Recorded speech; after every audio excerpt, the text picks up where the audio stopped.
and get him. Zach Moss actually went back in the other direction, so I'm assuming that he cleared his physical today.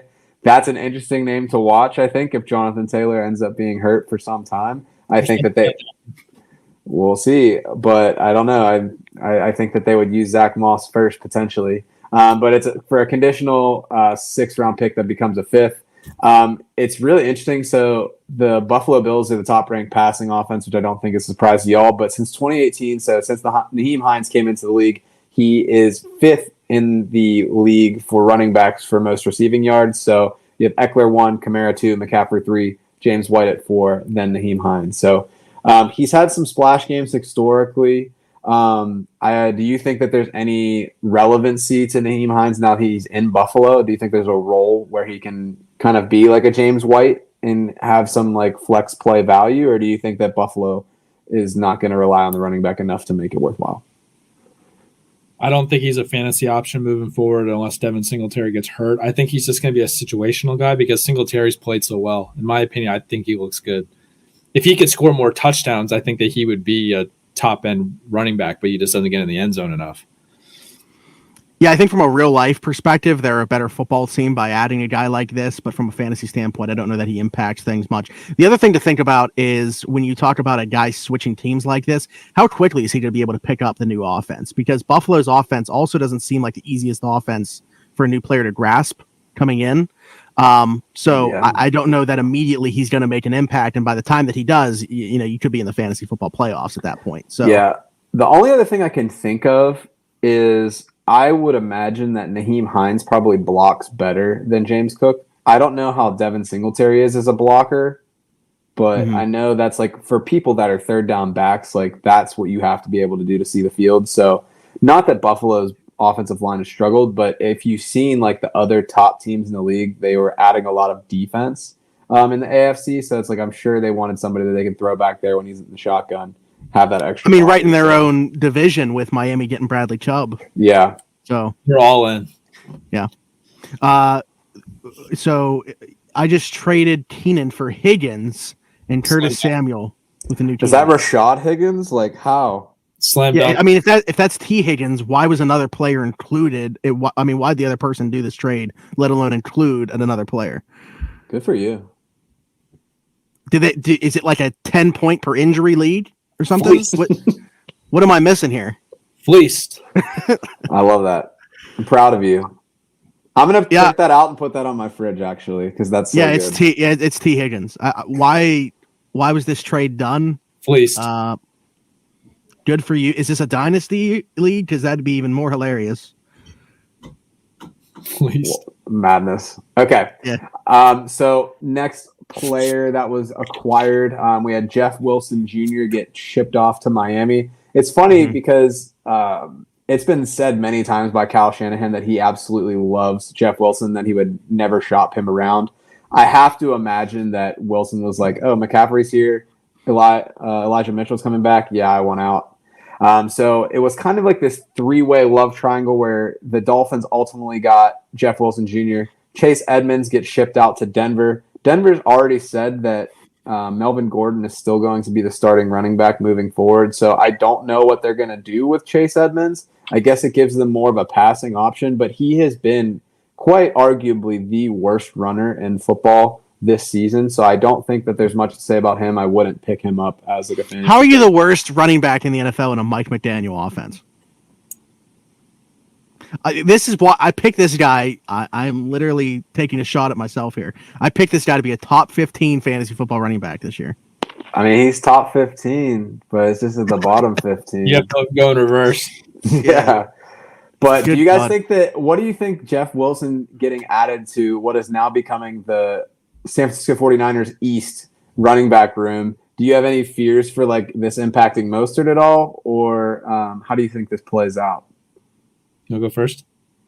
Well, I know how you feel. Obviously, the people don't, so you can tell them. But yeah, I have a little bit of a concern with what it will do for Mostert's workload. Not necessarily immediately, but it goes back to like I think it's not as bad as the Buffalo thing because there is going to be familiarity with Jeff Wilson Jr. and a Mike McDaniel offense. Like he's going to know a little bit of what he wants to do offensively from the days in San Francisco. Right. But you look at how San Francisco ran their offense. Yeah, they like their running backs, and they've always had multiple good guys. But Joe, you've kind of debunked the whole committee thing within the last couple years. Like Elijah Mitchell was the guy when he was there last year. The committee left when Mike McDaniel left, and now it's going to become a committee in Miami. That's how I feel. I don't think so. It's gonna be interesting. It. It's like Jeff Wilson Jr.'s actually had like a low key like 6th season. He's averaging 5.1 yards per rush. He has 117 rushing yards over expected. Chase Edmonds this year minus 100. By the way, that's like what, 4th or 5th in the league. Yeah, it's up there. So I think he provides a lot of value. I think it's really an insurance play because everybody knows that Raheem Mostert has that injury history. He's on a 1-year deal. I don't know if Wilson is how long his contract goes for, but I think it's just like an insurance thing where they need to have a running back that can do some stuff. I think Jeff Wilson will get his touches, but he's probably got like one of those like voodoo dolls and is probably like poking needles into the Raheem Mostert doll that he has trying to get his job back. I think it's a committee because he's injury prone, Raheem Mostert. And I'm pretty sure Jeff Wilson is a free agent at the end of the year. He is. Yep. So he's playing for a contract. I think that the connection to Mike McDaniel, he knows who he is. He knows what he's getting. Raheem Mostert being injury prone. I think that it's going to be a committee. It might not be 50-50, but I think it's going to be 60-40 at least. I just feel like that's going to be the case. Also, shout out to the Dolphins for turning the pick that became Trey Lance into Bradley Chubb and Tyreek Hill. That's just like phenomenal asset management. Part of the Waddle trade as well, because it all started with the bong mask of Laramie Tunsil. Yeah. The trade tree there is absolutely ridiculous. But love to see it. Look at. And then last one, we won't get into this too much because we're going to talk about it very shortly. Well, I guess we'll just glance over this one, but Chase Claypool traded to Chicago for a 2nd-round pick. We discussed it at the top of the show. We'll discuss it a little bit later, just because that one has been a fierce debate amongst the three of us. So we'll save that for a little bit of fun a little bit later. And then last but not least, TJ Hockenson to Minnesota. Among tight ends this year, he is 1st in yards per reception and is 5th in receiving yards. A couple interesting stats for you. In 3.5 seasons, TJ Hockenson has 7 career games with at least 80 yards. The Vikings have had a tight end have at least 80 yards 7 times since 2010. So this is a huge upgrade for them. I don't think the price was really that bad, but it's interesting seeing that he was a pretty high pick in the 1st round for a tight end and what they were able to get back for that. Bush, so it's very interesting. So 2 questions for you.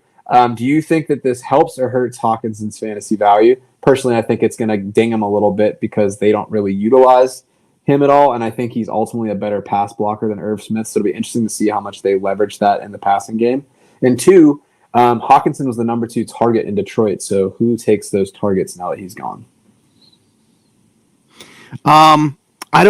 This is completely off of we actually have to see it on the field first because initially my first thought is I would agree with you that they want to use him a lot more in blocking and he's not going to be running as many routes. And you also look at the other weapons in Minnesota, yada, yada, yada. He's going to, be knocked down a peg. But someone who covers the team was on Pat McAfee's show today to talk about the trade. And he said behind the scenes, there's been a lot of talk about between Kevin Connell and Kirk Cousins wanting to utilize the tight end more, especially in the red zone. So I want to see it happen more before I commit to saying that this is going to be a good thing for TJ Hockenson.